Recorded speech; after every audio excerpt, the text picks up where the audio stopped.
this build changed from a Kramer beak neck Franky to the Tom Anderson Franky, the neck that he made.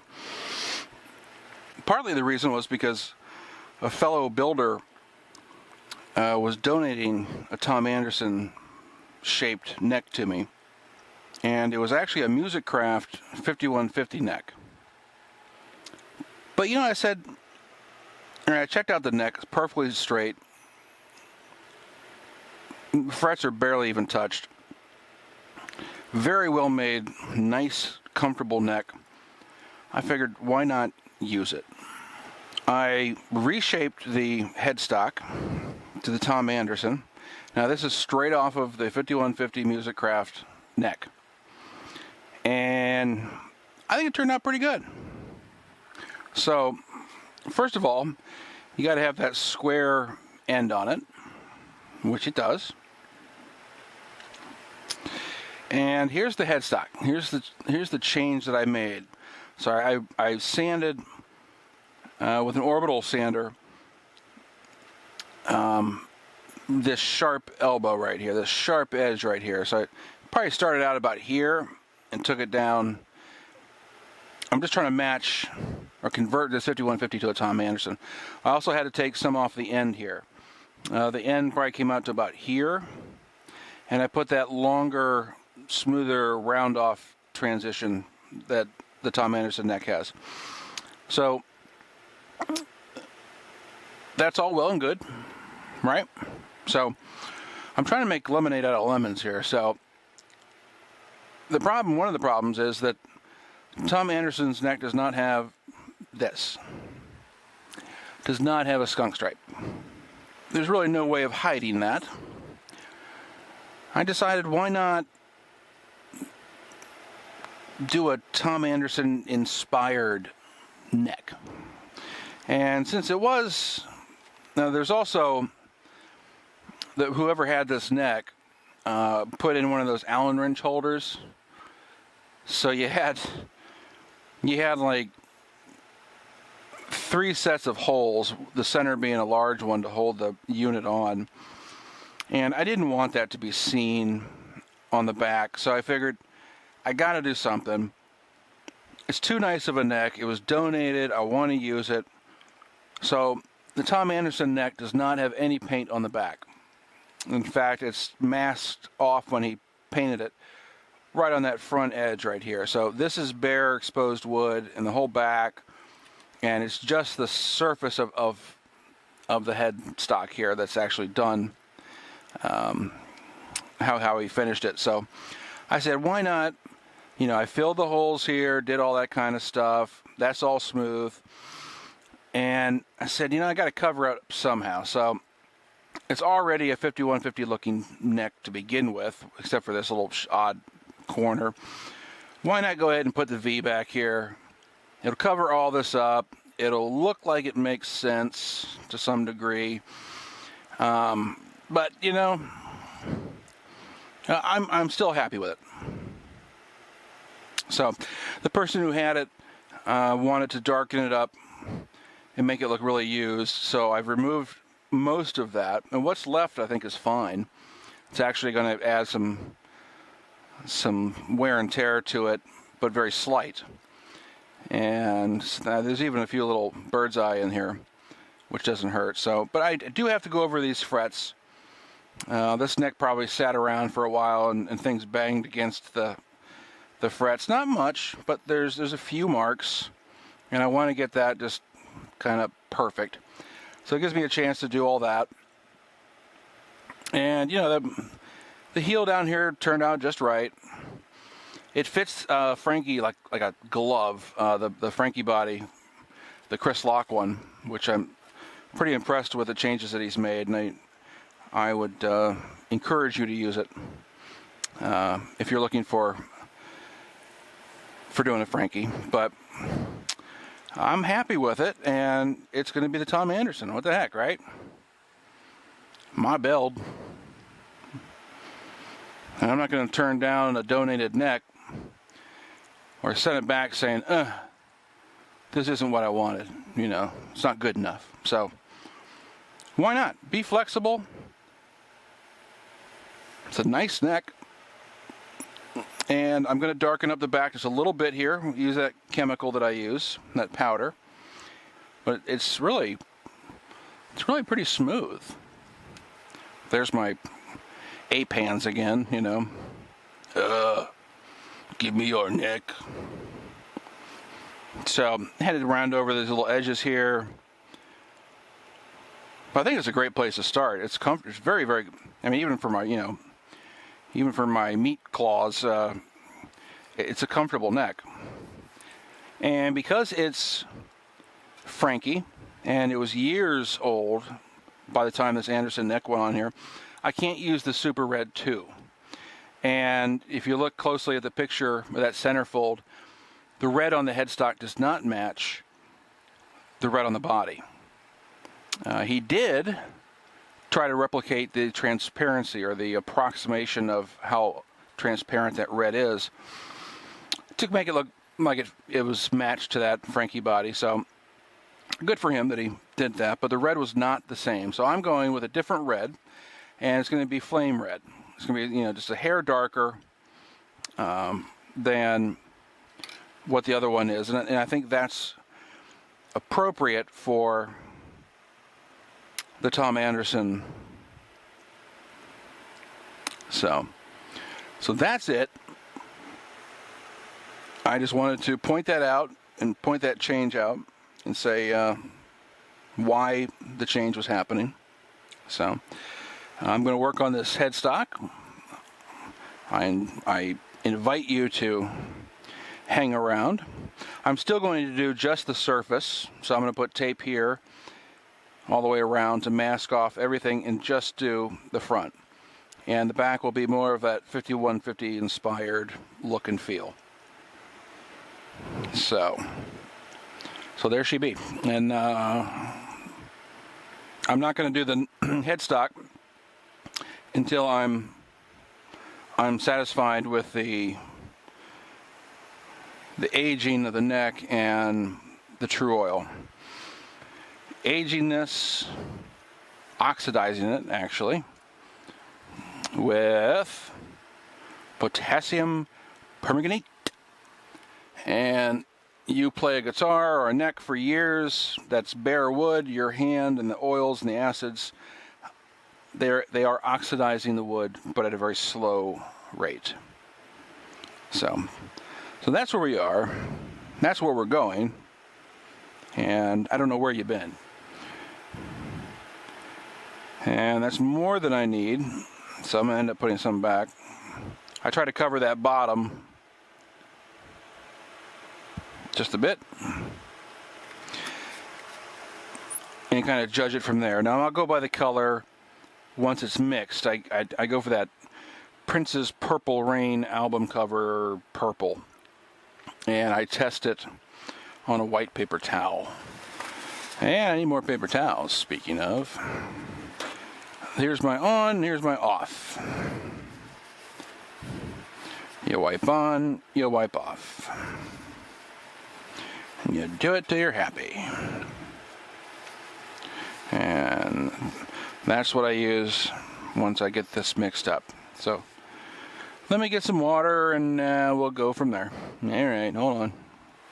The thing about the Tom Anderson neck, and honestly, I don't even know how long it was on Franky. Was not very long. There's really no need to go heavy unless you just like really heavy, worn looking stuff. So I'm not going to go heavy here. And I'm just going to go a little darker shades of brown on the back of the neck where I know hands typically go. I expect this to be a light. See how it's purple in that first shade right there, and now it's gone. But that's the right purple that you want to go with. And here we go. So I'm just going to put it on with little circles.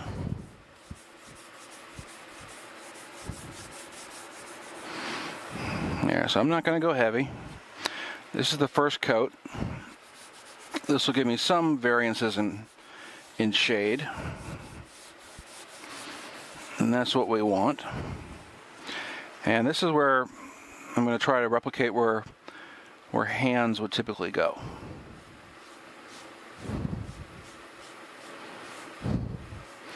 And then once I get down here, so see the difference there? Eddie solos a lot and all that, so I'm going to do some more up here. Not a ton, doesn't need to be a ton.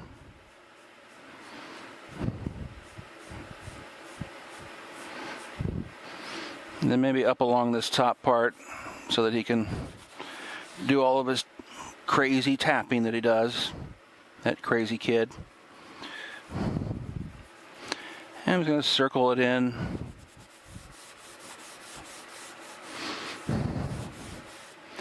It's always going to be heavier, usually, down here. So as I put it on in layers and in different spots, you can see I'm starting to build up some areas that get heavier play than others.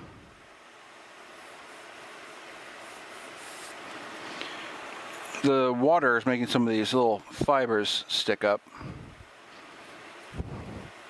We'll take care of that when we get to the true oil. It's plenty. Now you could add some to this top to get it a little more matching for the back. If you do though, it's got to be real light. And probably just up near the front of the fret.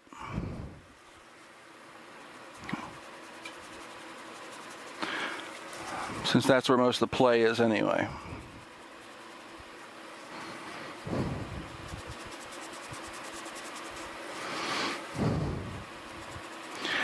So I'm running out of material. You can see it's all oxidized, which changes that chemical. And I'm going to flip it inside out. I'm going to do thirds this time because we're doing the frets.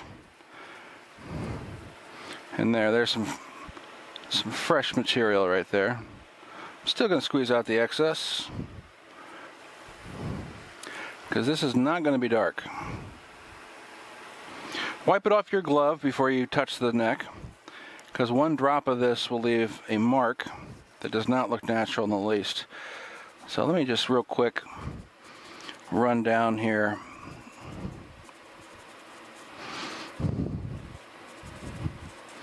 Just right towards the fret side.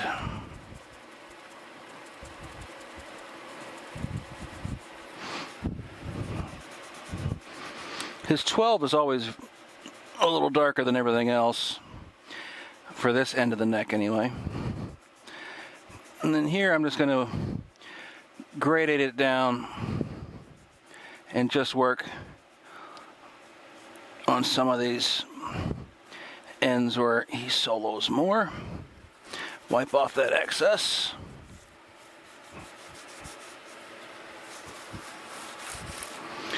You know, I think it added some character. That's all I really wanted to do. Just use your imagination.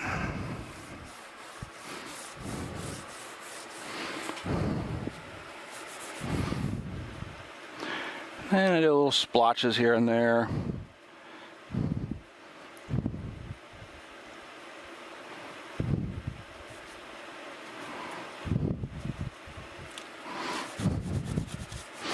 There, I think that's a little more realistic there. So you kind of see where, you know, for Eddie, that's very light wear. For me, that would be about 3 years worth of guitar playing. Because I build them more than I play them, that's for sure.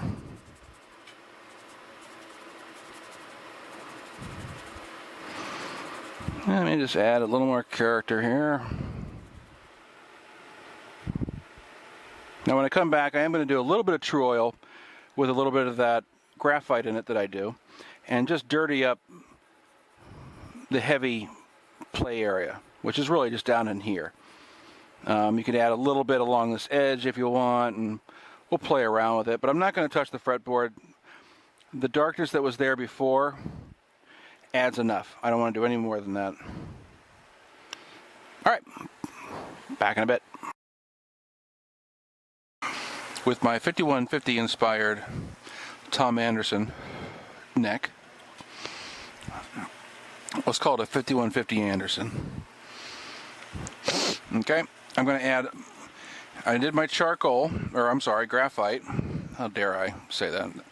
There's a little bit, tiny bit of graphite with a tiny bit of true oil. I'm not doing the full heavy coat like I would on a 5150. So I just get a little bit on there. Some people that's a lot, some people that's not too much. And I'm just going to flick it on here in one direction. Terrible bend. Like this.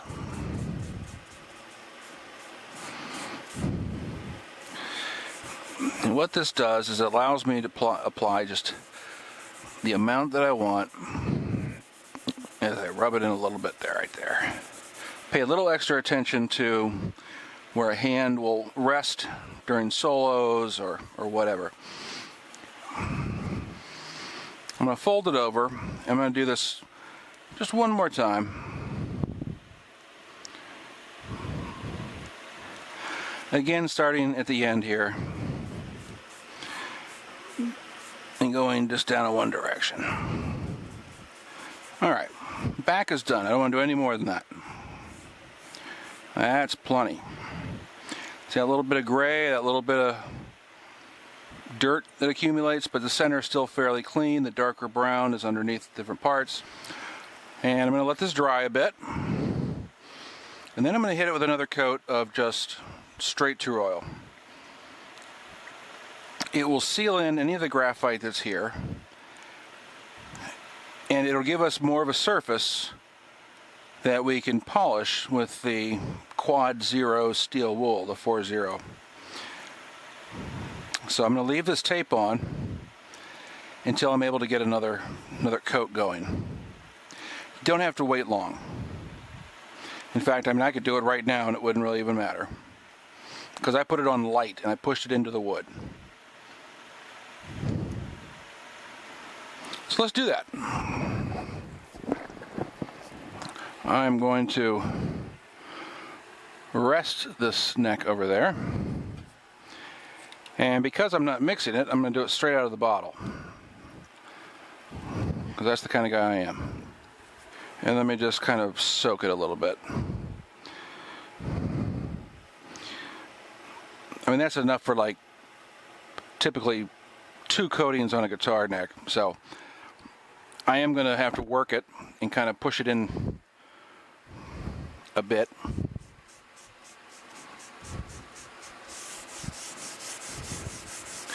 And you'll see some graphite does get picked up. So that's how much came off.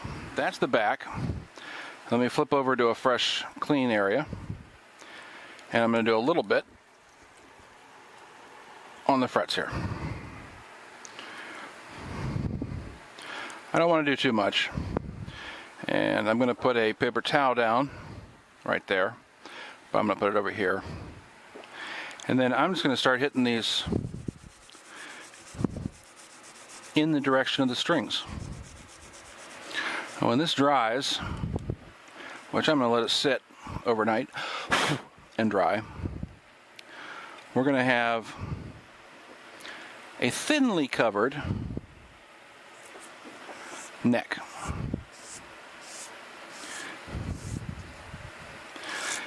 You still don't have enough on the back to polish that up, so we're going to add some more to that.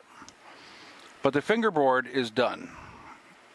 It's thin enough that I don't have to come in here and level any big goops or piles or anything like that. So that front can dry entirely. I'm not going to touch it.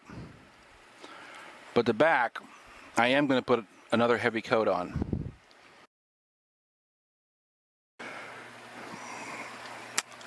Remember we put excuse me, the first coat with the graphite, then we put a second coat of just clear true oil. And now we're going to do the third and final heavy layer of true oil. And that's the one that we can actually, once it dries, we can actually polish it and sand it. So I did take some 4-0 steel wool and very lightly just made long straight motions down the back side here.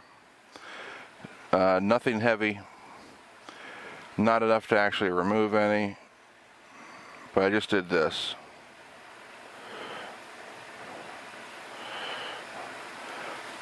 And that's just in case there's any little wood fibers that maybe popped up, or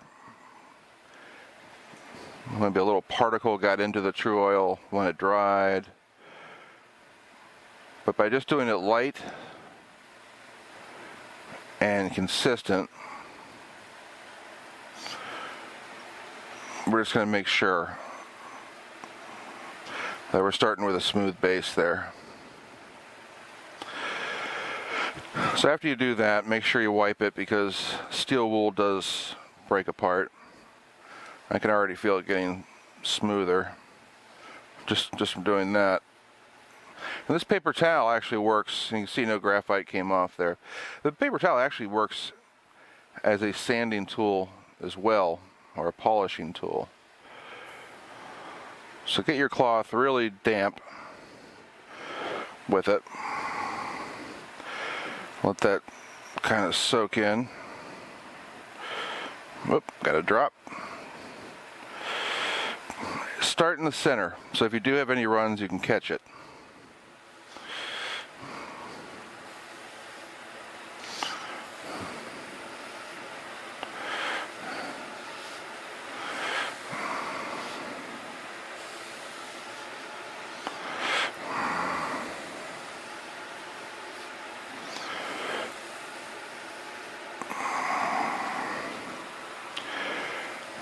And that's all we want to do.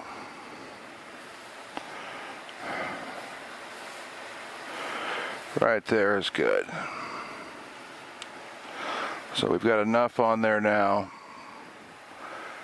to constitute as a thick coat. Really let that dry. Give that a full 24 hours.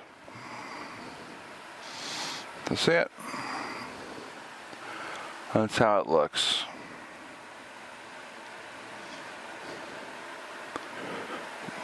Good. Now I'm going to remove the tape.